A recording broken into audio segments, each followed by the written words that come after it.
A nuestro cerebro le encanta trabajar con categorías. Creamos estereotipos en la vida cotidiana. La ciencia, al abordar sus objetos de estudio, los categoriza. Los medios de masa segmentan a su audiencia con el objeto de colocar mejor sus productos. El mundo no se podría entender sin distinciones. Solo en la medida que distinguimos aquello de lo otro es que nuestra realidad humana adquiere sentido. La distinción entre hombre y mujer es un ejemplo de este gusto por las categorías que tiene nuestro cerebro. La distinción, al destacar un aspecto y o cualidad de lo que se intenta señalar, implícitamente obscurece aquello que no pertenece a la distinción. Permíteme poner un ejemplo.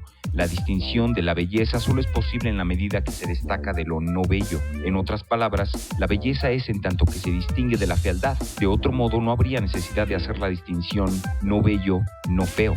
La naturaleza, por su parte, no parece trabajar de acuerdo al modelo de la categorización. El concepto de especie es una herramienta analítica que permite al teórico evolucionista distinguir grupos o poblaciones de entidades biológicas con características genético-comportamentales afines y capacidad de reproducirse entre las mismas. La especie, entonces, es solo una representación mental, es decir, una distinción. ¿A dónde quiero llegar con esto? En la conciencia práctica de las personas, la idea de hombre y mujer se simplifica, permitiendo así su fácil aplicación en un mundo basado en la rutina cotidiana. Las distinciones que realizamos a diario en nuestra vida cotidiana no solo dan sentido a nuestra realidad social humana, sino que la facilitan, simplificándola. En términos más formales, se podría decir entonces que las distinciones permiten la reducción de la complejidad.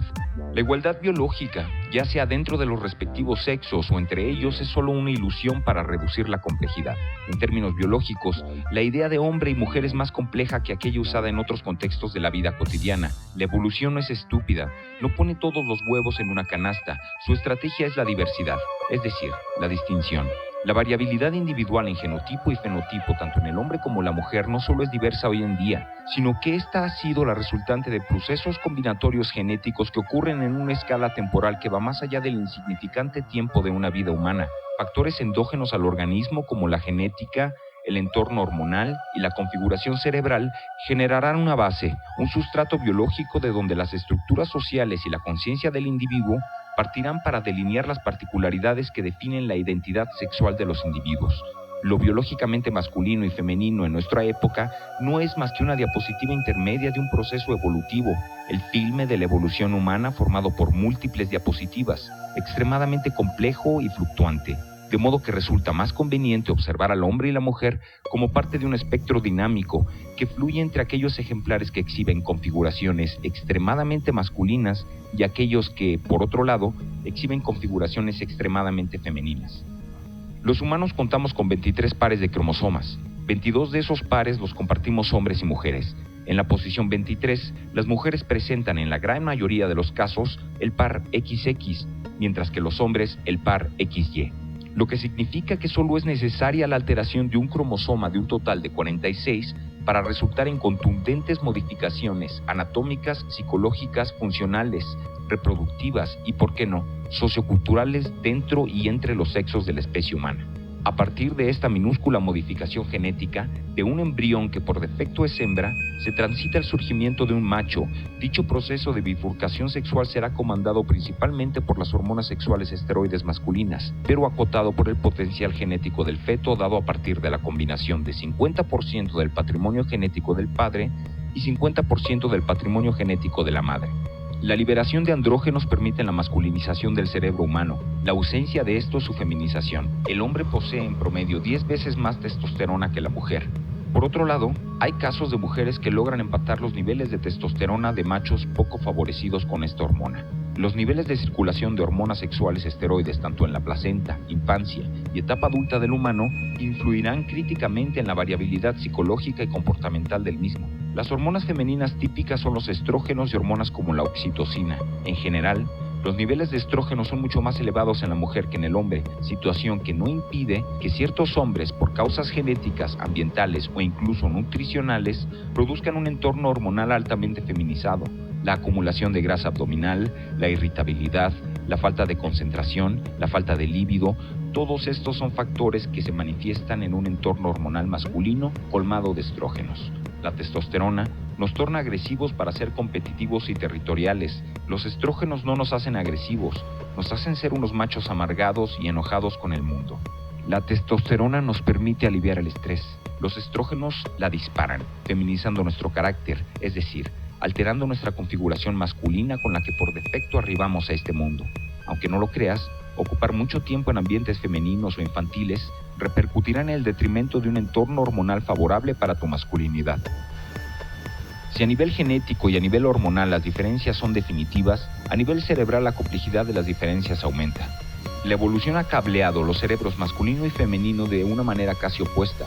El cerebro del hombre opera de una manera más práctica, requiriendo así zonas más específicas para la realización de tareas. Por su parte, el cerebro femenino involucra más zonas cerebrales para la realización de estas.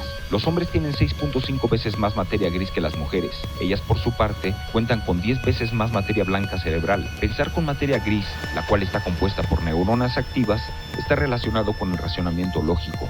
Pensar con materia blanca, responsable de comunicar distintas partes del cerebro, está relacionado con habilidades lingüísticas y emocionales. Una estructura cerebral con el exótico nombre de tercer núcleo intersticial del hipotálamo anterior, considerada un determinante crucial de la masculinidad, es 2.5 veces más grande que en las mujeres. En los homosexuales también se presenta en menor tamaño.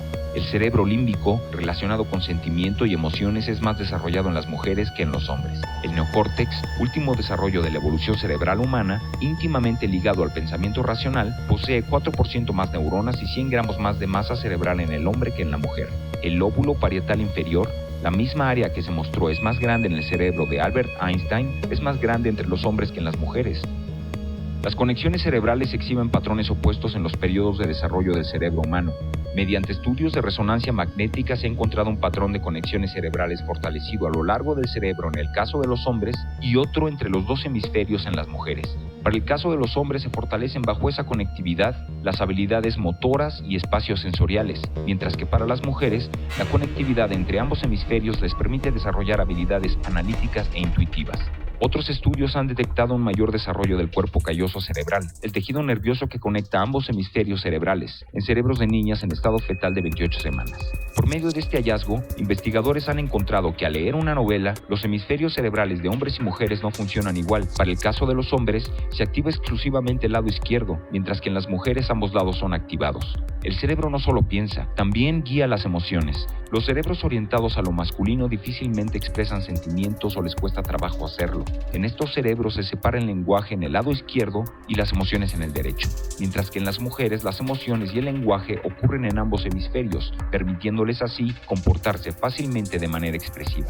Ahora sabes por qué ellas hablan sin parar, ejecutan esos brincos emocionales repentinos y se desvanecen ante cualquier drama barato hollywoodense.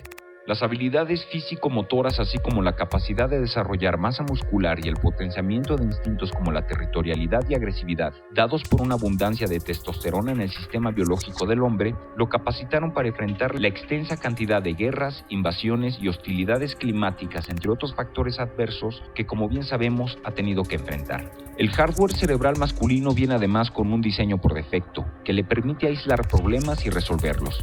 El hardware femenino está diseñado para ser empático. Posiblemente te habrás percatado que ellas son sumamente capaces de leer a los hombres, situación que a la inversa es para muchos hombres un enigma. Ellas son capaces de distinguir minúsculas señales emocionales, faciales o vocales en nosotros. A la débil hembra primigenia no le quedaban muchas opciones más que ser altamente perceptiva de las fluctuaciones que acaecían en su entorno y adaptarse a las distintas situaciones mediante la empatía con el otro. La capacidad analítico-intuitiva de la mujer aparece como un rasgo adaptativo de su condición biológica.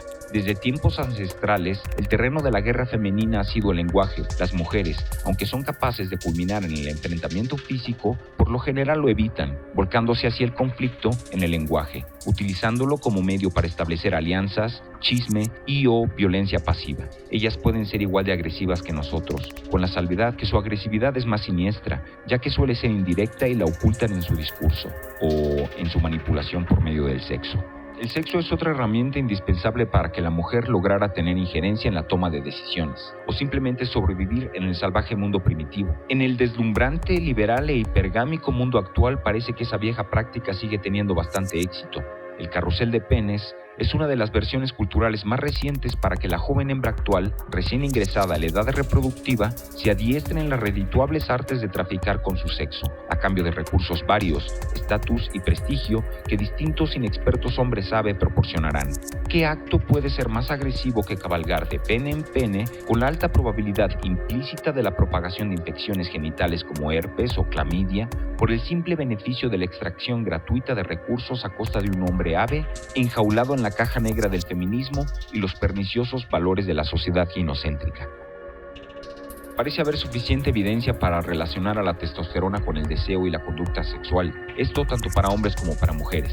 Sin embargo, como se mencionó anteriormente, el hombre posee más testosterona que la mujer y la mujer más estrógenos. De aquí se desprende que el drive sexual masculino sea más impulsivo y ligado a emociones como el apetito, la furia o la ira. Por su parte, la mujer tiene un drive sexual más erótico y se manifiesta desde emociones como la ansiedad, el miedo y el pánico. En síntesis, aunque la hembra pueda tomar un papel dominante en el sexo, generalmente dicha posición es ocupada por el macho humano. Nuevamente, lo que observamos es aislamiento y solución de problemas versus empatía. Es decir, la primera vez que tuviste sexo lo hiciste con tu mano, te enfrentaste a un problema de estrés orgánico y lo solucionaste masturbándote. Al aislar el problema, pudiste prescindir de su vagina y aún así tener sexo.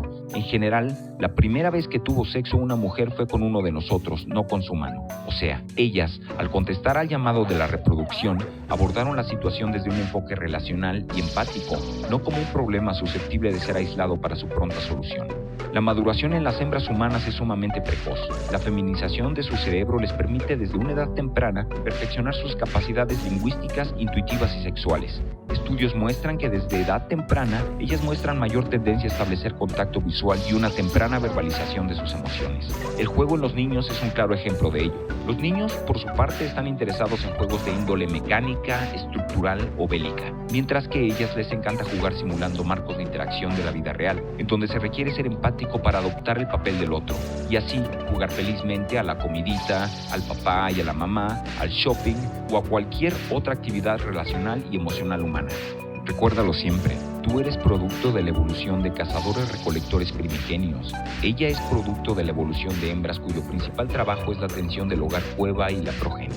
Cuando tus antepasados salían del hogar cueva a cazar, lo que acontecía era en realidad salir a un mundo hostil dictado por la lógica de las cadenas tróficas, en donde el más fuerte se come al débil.